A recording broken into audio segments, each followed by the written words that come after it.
नमस्कार मित्रों, आज हम जानेंगे परिवर्तनीय एकादशी के बारे में।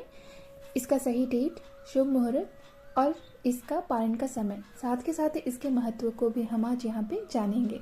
तो आइए आरंभ करते हैं। परिवर्तनीय एकादशी भाद्रपद माह के शुक्ल पक्ष की एकादशी तिथि को कहा जाता है। इस साल परिवर्तनीय एकादशी का व्रत 14 सितंबर शनिवार को रखा जाएगा। मान्यता है कि इस दिन भगवान विष्णु की विधि विधान से पूजा करने और व्रत करने से आपको सभी पापों से मुक्ति मिलने के साथ ही मोक्ष की भी प्राप्ति होती है।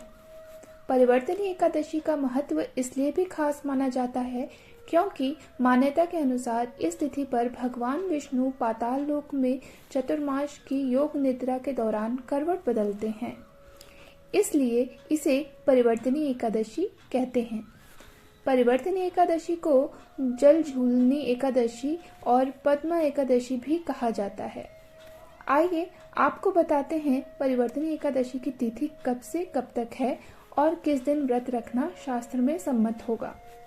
परिवर्तनीय एकादशी की तिथि का आरंभ 13 सितंबर शुक्रवार को रात 10:30 से होगा और यह 14 सितंबर शनिवार को रात 8:41 पर समाप्त होगी।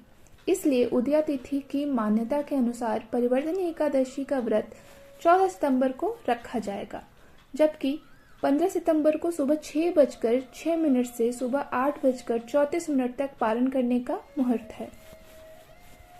अब आइए जानते हैं परिवर्तनीय एकादशी का महत्व।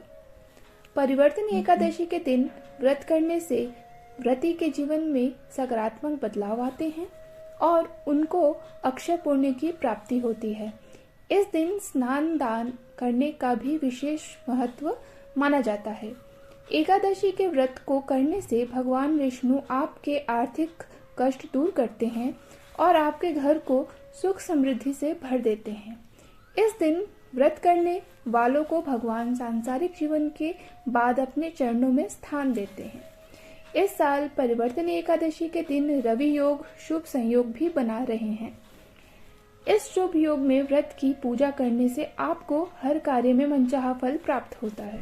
अब आइए जानते हैं परिवर्तनीय एकादशी पूजा की विधि। परिवर्तनीय एकादशी के दिन सुबह जल्दी उठकर सूर्योदय के वक्त स्नान करके सूर्य को जल देकर अपने दिन का आरंभ करें। फिर व्रत करने का संकल्प लें।